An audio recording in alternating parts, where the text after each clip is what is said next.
चल थोड़ा मार दे। हवा गाल मत पकड़ल कर, सोचला हम पकड़ लेब ना तो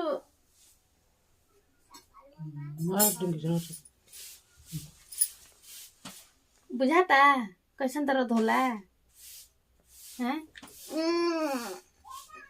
हमारे काटा मत, समझाई मम्मी रे।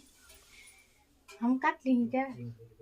अपना पूरी कैसे कर रही हो? पहले तू कहले हो हमके कि हम कहले खात तो हमरा के हम तोरा के धके नोच ली। और दाढ़ी बस चचराए लगता है।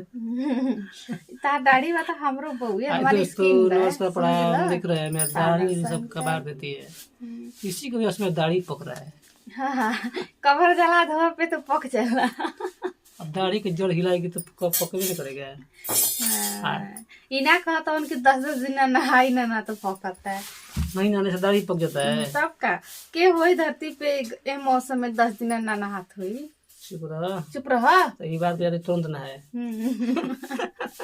ई रोज कहे नहीं ना, रोज ऐसे ही कहलन। जा रहे तो नहाने, 1 महीना में 2 दिन नहाते हैं बस। ठीक है जाती तुरंत ना है। हाँ जेबा नहाए। अभी नहाए अपनी बड़े बात। अभी मत नहा। ठीक है दोस्तों, उजार है नहाने और हम आप लोगों से मिलते हैं अगले वीडियो में। तो कहते हैं बाय।